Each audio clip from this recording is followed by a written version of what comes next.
Kada ku manta ku danna subscribe da alamar ƙararrawa domin samun sababbin shirye-shiryenmu da muke gabatarwa a kullum. Dalilan da ke janyo maza su gaza yi wa matansu juna biyu.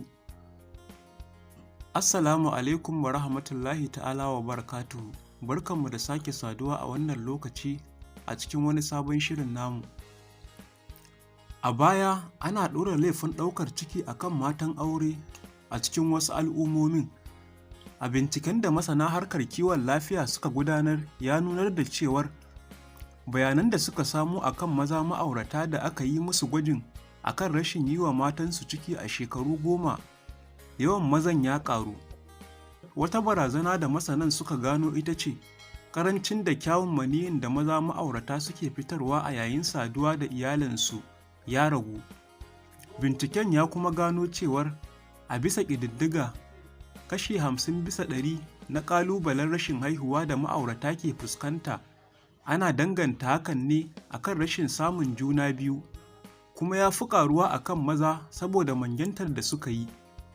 Da yake yin bayani akan dalilan, Dr. Ada Okoro na asibitin ƙwararru da ke jihar Legas ya ce, gaskiya ne matasa a yanzu ba sa iya fitar da lafiyayyen maniyyi da zai iya sanya wa matansu su ɗauki juna biyu saboda yawan kwankwaɗar barasa da ƙwaya da kuma shan sigari. Da take magana akan nata darasin akan wani majinyaci, Dr. Okoro ta ce, akwai wani majinyaci na da aka gaya masa cewar yana fuskantar matsalar rashin haihuwa, ya ƙi yarda da hakan.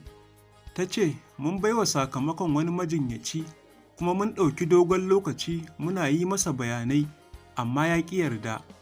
Daktan ta ƙara da cewa majinyacin ya ce ya fi son ya je wani wurin don a sake yi masa gwaji, amma daga baya ya sake shawara ya dawo gunmu don a yi masa magani.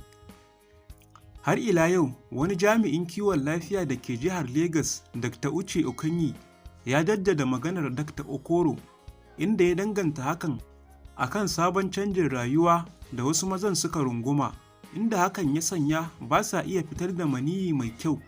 Ya ce ko da yake ba mu san abin da ke janyo ƙaruwar rashin ɗaukar juna biyun a tsakanin maza ba, amma ina ganin saboda rungumar sabuwar rayuwa ne da suka yi. Ya sanar da cewar idan muna hulɗa da maza masu fuskantar matsalar kasa yi wa matansu ciki, mukan ba su ƙwarin gwiwa akan yi musu gwaji da yi musu magani. Okonye ya yi nuni da cewa ga maza da dama ana auna maniyyinsu yadda yake fita. Bugu da ƙari, a wani bincike na haɗaka da sashen kiwon lafiya da gidauniyar yawan al'umma na Majalisar Ɗinkin Duniya (UNPF) suka ɗauki nauyi, sun gano cewar rungumar sabuwar rayuwa yana janyo wa miji ragewar fitar maniyyi saboda ƙaranci yadda ya kamata ya fita. A wani sharhi da aka wallafa a wata mujallar ƙasar nan ta kiwon lafiya, a bisa wani bincike da aka gudanar akan kyawun da maniyyin ma'aurata yake da shi a garin Ile-Ife, maza masu shekaru 31 zuwa 40 an gano sun fi fama da matsalar. Duk da cewar a wannan sashen ƙasar matar aure ita aka fi ɗora wa laifi akan matsalar, ya kamata a sabon binciken da za a gudanar a wayarwa da al'umma kai akan wannan lamarin. Masana sun bayar da shawarar cewar a fi mayar da hankali akan maza ma'aurata in har ana fuskantar matsalar. Akwai kuma buƙatar a wayarwa da maza ma'aurata kai da su amince su ne ke da matsalar, musamman don a rage ƙyamar da ake nuna wa mata.